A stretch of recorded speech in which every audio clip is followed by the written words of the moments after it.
Soon the vehicles were filled with vomit, feces, and urine. The stench became unbearable, according to Staff Sergeant Alf Larson. The train consisted of 6 or 7 World War I era boxcars. They packed us in the cars like sardines, so tight you couldn't sit down. Then they shut the door. If you passed out, they couldn't fall down. If someone had to go to the toilet, you went right there where you were. It was close to summer, and the weather had hot and humid temperatures, hotter than Billy Blazes. We were on the train from early in the morning to late in the afternoon without getting out. People died in the railroad cars. From there it was a 3-hour trip to Capas, and many men would perish along the way.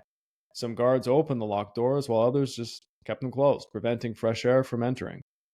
Filipinos frequently approached, handing over water bottles, tomatoes, bananas, rice, and other items.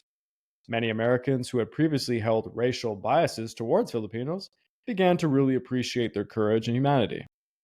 At Capas, It's actually just really call that out, the courage of the civilian population for even attempting this, even at the town of, Lubao, where, like they'll try to get a prisoner right under that old woman's long skirt, because if they are caught, their family is history. yeah, because they're going to be occupied, and it's a brutal occupation to be sure. At Capas, the trains were unloaded, and the prisoners faced an additional 8-mile trek by foot over sun-baked and dusty roads to Camp O'Donnell. Upon arrival, they were herded through the gates, flanked by towers manned by machine gun nests. They were forced to sit for hours under the sun before an officer, the camp commander, strode out.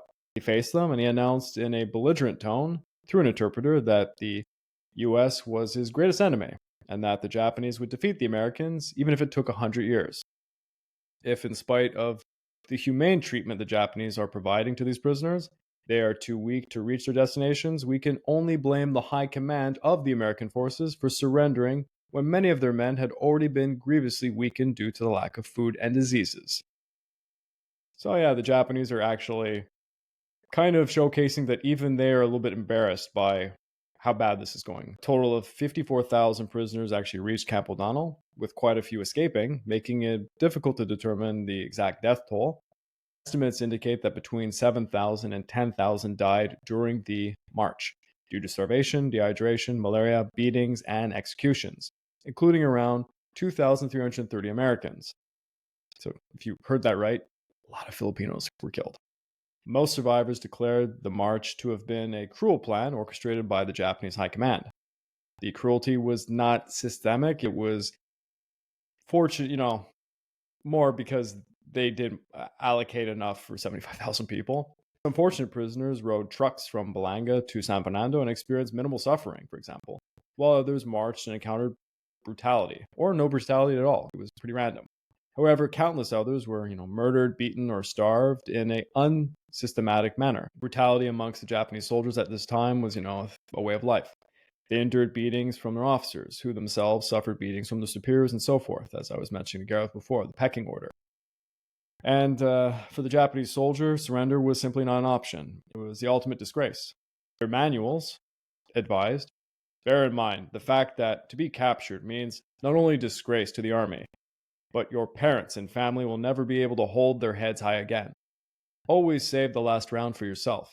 This is literally written in their manual. Hesitation is uncalled for, and wrongdoers must be wiped out. So you can imagine a lot of this rhetoric is promoting a certain culture in the Japanese military. Their training, like I've said, is brutal, deliberately designed to mold them into very capable perpetrators of atrocities. They were taught that the things they were forcing others to endure would likewise be inflicted upon them by their enemies. So it's like a cycle of violence. I guess maybe because of this really brutal training, it's probably why General Collins had said, right, since he was one of the few commanders who served in both theaters of operation at the divisional level or above.